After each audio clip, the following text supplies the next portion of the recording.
This week, we got some news about the Microsoft Activision merger, the Wii U, if you remember that thing, and more, as we, together, as a people,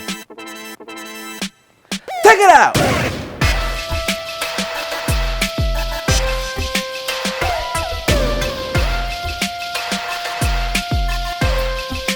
And welcome to another sensational Sunday. I'm Mike, and yes, the gaming news shall be talked about again this week. And as we get closer to July, more news about this Microsoft Activision deal keeps coming out as they try to please the regulators so this deal gets passed. So last time we checked in, they got the okay from the EU basically, but still had to worry about the CMA in the UK and the FTC in the US. Well, they got some good news from the CMA this week. Basically, they've come to the conclusion that Microsoft owning Call of Duty would not hurt Sony's dominance in the console market, and that even if it was made exclusive, it would do limited damage to Sony due to their lineup of exclusives. The CMA still hasn't rendered their final decision that's expected to be next month, and they said cloud gaming is still a concern with this deal as Microsoft currently controls 70% of that space, and it could hurt gamers who don't have a console or PC.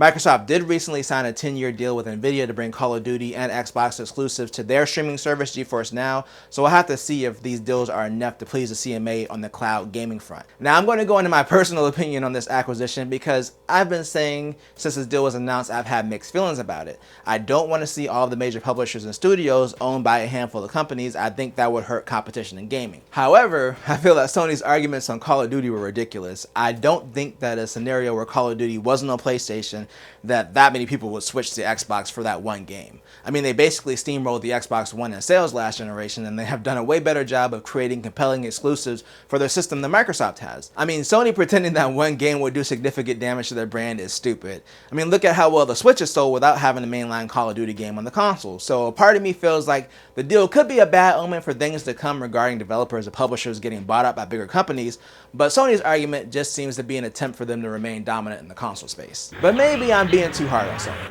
Maybe they do have a reason to worry about exclusivity. So Microsoft acquired Bethesda back in March of 2021, and they're close to releasing the co-op multiplayer game Redfall, which was announced in June of that year. Well, this game was obviously in development before the acquisition was completed, which was basically confirmed by the director of Arkane Studios, which is Bethesda's studio that's developing this game.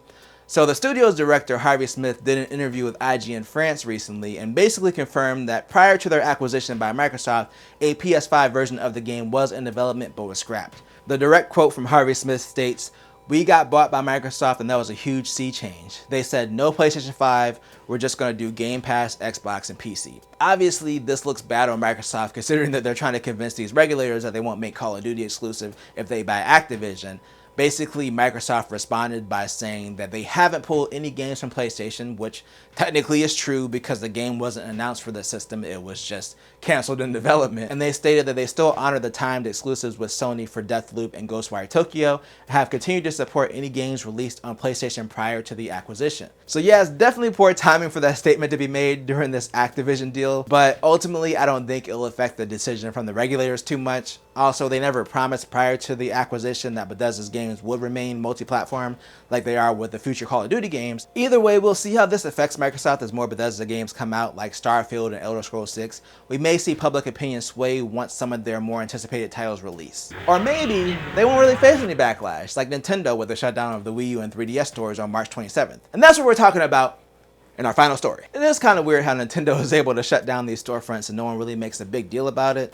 When Sony attempted to do this with the PS3 and the Vita stores, the backlash was swift and they basically had to agree to keep the stores online. For Nintendo, it's understandable for the Wii U because it didn't sell that well. The 3DS did though, and there are games on both platforms that are only available digitally. So basically those games run the risk of being lost without those storefronts being online. Well, the YouTube channel The Completionist purchased every game on the 3DS and Wii U eShops, which cost about $23,000 for the 866 Wii U games and the 1,547 3DS games. Now the YouTube channel did do a video on this, but this collection is also going to be donated to the Video Game History Foundation, so they'll at least be preserved in some way. I'm hoping in the future all the platform holders do a better job of bringing these old games forward so we don't have games lost to time due to like the inevitable shutdown of old online shops. In my opinion, Nintendo has avoided a lot of backlash because their previous systems had physical versions of most of the games. I think with the Switch, they'll really have to figure out how to preserve this library and bring it forward to the next system, especially with them offering DLC and cloud saves with a lot of their first-party games.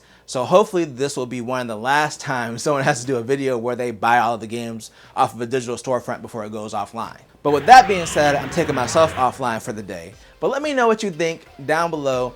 Are you worried about the future of Activision under Microsoft? And do you think it's acceptable for Nintendo to shut down the online services for the 3DS and the Wii U? Oh wait, I forgot a story. I forgot Microsoft is trying to bring their online store to the iPhone. Oh wait, no, I didn't forget it. I talked about it on my other channel, Mike X Apple. Check out the video, it should be beside me here.